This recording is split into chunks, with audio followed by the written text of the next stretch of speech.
طالبانو څنګه د افغانستان له قومونو سره دښمني پیل کړې ده؟ دا څنګه د پاکستان پالیسي او پلان ده؟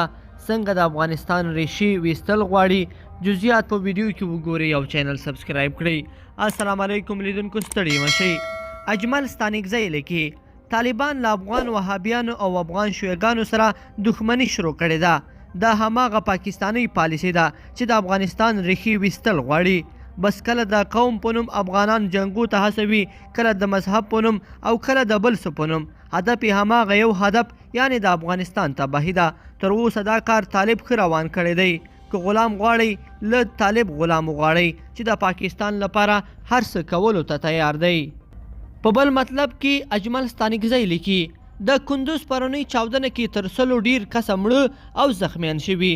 غوسه مې د سولې د اوسانو ته راځي چې د سولې لپاره نظام، ملي اردو، دولت او بل هر څه له لاسه ورکړل، خو سوله یې بیا هم ترلاسه نه کړه. کومې پیښې چې نن کېږي په جمهوریت کې هم کېدلې، خو پرون د سولې د اوسانو چیغې وهلې چې سوله غواړو، خو نن دا بې غیرته مخلوق چوپ دی او نه وایي چې سوله غواړو. پرون مو هم ورته ویل چې سوله په زاروی امکان نه لري، نظام سره ودرېږئ چې په زور دښمن مات کړئ او دایمي سوله درته راولي. خو نه، دا بېشرفان د پنجابي دښمن او خپل دولت ترمنځ بېطرفه وو او په هر قیمت سوله غوښتله.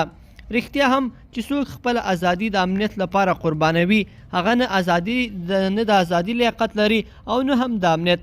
همدا وژل او رانول به تر هغه جاري وي چې تر څو مو خپل تقدیر په خپل لاس کې نه وي اخیستی. لیدونکو په دې هیله چې دا مطلب به مو تر پایه لیدلی وي. کومه ویډیو خوښه شوې ویډیو لایک کړئ او چینل سبسکرایب کړئ. تر بیا ښه وخت.